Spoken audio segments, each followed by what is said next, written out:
Hello everyone and welcome to Nita Connect. This is the first video of a 12-week series and I'm hoping I can make it weekly. I'm throwing it out there in the universe. I'm going to do a great job with it. And really these are short videos, kind of informal, just to get you to hear and understand a little bit more about, hey, people are getting better in this mind-body neuroplastic world. They're not just managing symptoms, they're actually resolving them. Even in the 7 to 10 years that I've been doing this work, there's been way more podcasts, way more even apps, Curable and Freeme's, one for chronic fatigue, and like explaining all of this because more and more people are latching on to this total paradigm shift in how to treat chronic pain.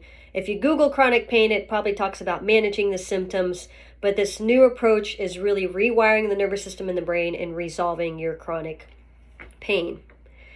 And what I'll say is it is a complete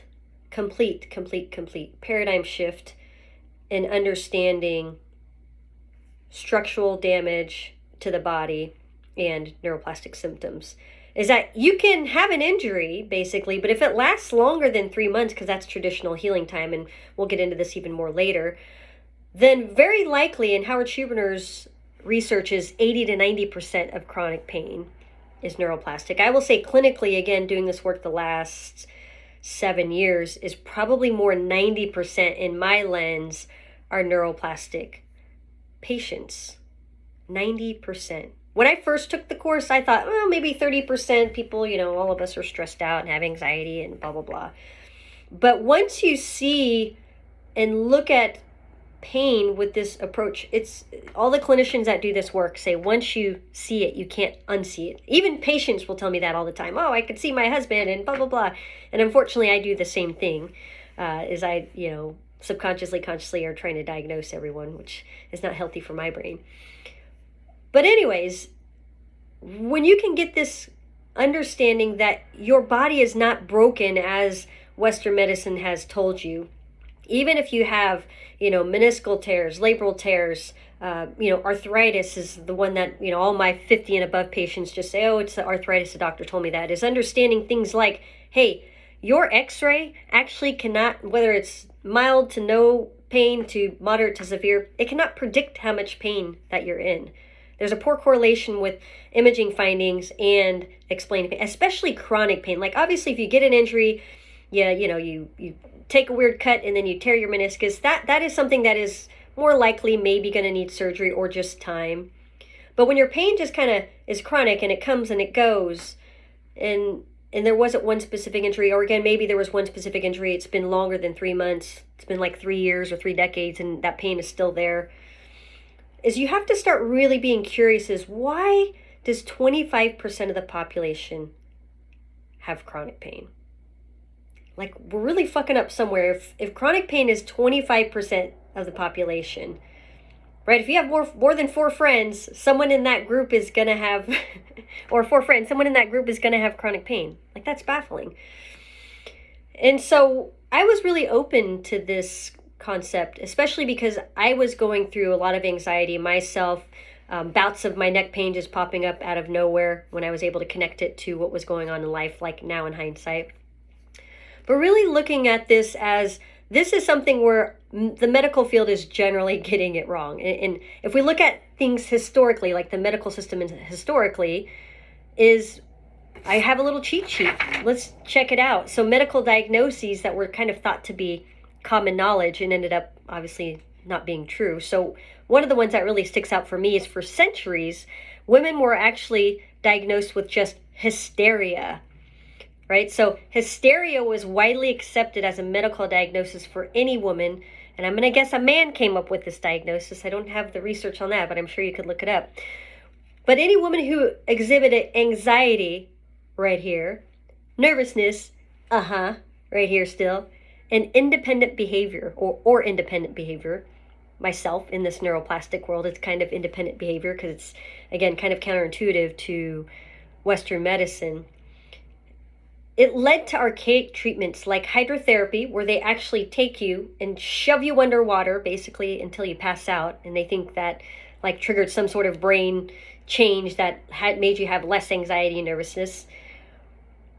Or they even used pelvic massage, which I don't even want to go into that and how disturbing that could be. The second one, lobotomies. Hey, let's just pull out a chunk of the brain and see if that helps that mental patient in the asylum. So it was actually given, this lobotomies was given a Nobel Peace Prize. There are some people that don't deserve those, by the way. But a Nobel Peace Prize was given in 1949.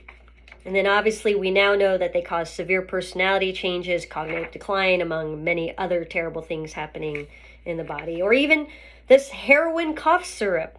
Before its addictive nature was fully understood, Bayer marketed heroin as a non-addictive morphine substitute and used it as a pediatric cough medicine in 1898. Or let's even go to the race aspect of it, the Tuskegee syphilis study that was conducted by the U.S. Public Health Service. Scientists deliberately withheld effective treatments like penicillin from hundreds of black men infected with syphilis to study the natural progression of the disease. Now, how fucked up is that? So hopefully that type of stuff isn't going on, but there is something going on, because I think most of us know that, black women's mortality rate with birth is, I believe, 3 times more, right? Which is just crazy and unfortunate. The next one, electroconvulsive therapy. So this is the queer community in general. Patients were subjected to electrical shocks intended to induce seizures, an attempt to shock the brain out of homosexual behavior. And just so you know, this is still approved in 17 states. You can literally send your child off to get this type of treatment. And no matter how much I get electrocuted, I will tell you, there is no amount of electrocution that is going to make me want to be intimate with a man and perceive male genitalia as whatever. None of it. So obviously, again, that doesn't work. But stuff that they were doing historically often, but also still now is something that's available. So why am I talking about this? It's just to bring curiosity and doubt to what you have been told in traditional Western medicine for your chronic pain. Is start doubting, like, is that legit? Like, is that, like, that x-ray showed that I, have wear and tear on this side of my knee, but my other side of my knee hurts. And then the doctor just keeps telling me it's compensation. I use that word all the time. Maybe there's some validity to compensation, but I just tell people, like, doubt that as well, right? So when we're looking at using this newer approach, looking at the mind and body and understanding that pain is real and produced in the brain 100% of the time, whether it's, again, touching a hot pan or it's due to, personality traits, due to stress, due to trauma, big T trauma, little t trauma. It doesn't always have to go all the way back to childhood, but for damn sure, it could go back to, hey, I had alcoholic parents, or hey, my parent was diagnosed with a mental health illness. I had to take care of the family.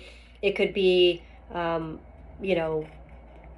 religious experiences for people. I've had definitely a good amount of patients that had some experiences with religion. I'm not saying religions are bad, but just saying that the perception of threat for not being a certain way drove up their nervous system to say danger, danger, danger, and poof, chronic symptoms. So again, there's a lot of different reasons. Suppression of the emotions. Again, if you're the person in the family that takes care of everyone else first and puts yourself last, at some point your brain's like, hey, look at me, take care of me, me. I'm going to give you this chronic pain until you start to really slow down, because that's what chronic pain does, right? It starts taking other things away, right? Is it makes you slow down. And once you can start realizing it is just trying to tell you, like, you got to start taking care of yourself, that's one of the first steps. So when it comes to, the neuroplastic approach to medicine, is people have kind of, I don't want to say laughed at it, but like, no, it just can't all be in the brain. But these are all things that are happening subconsciously, right? When we think about, just again, the history with medicine, I'm going to read this. In 1847, Dr. Ignaz Semmelweis discovered that doctors washing their hands drastically reduced maternal mortality. The medical establishment laughed at him, right? And he was eventually committed to an asylum. So hopefully none of that's going to happen to Howard Schubiner, which I know it's not because he sees the needle moving.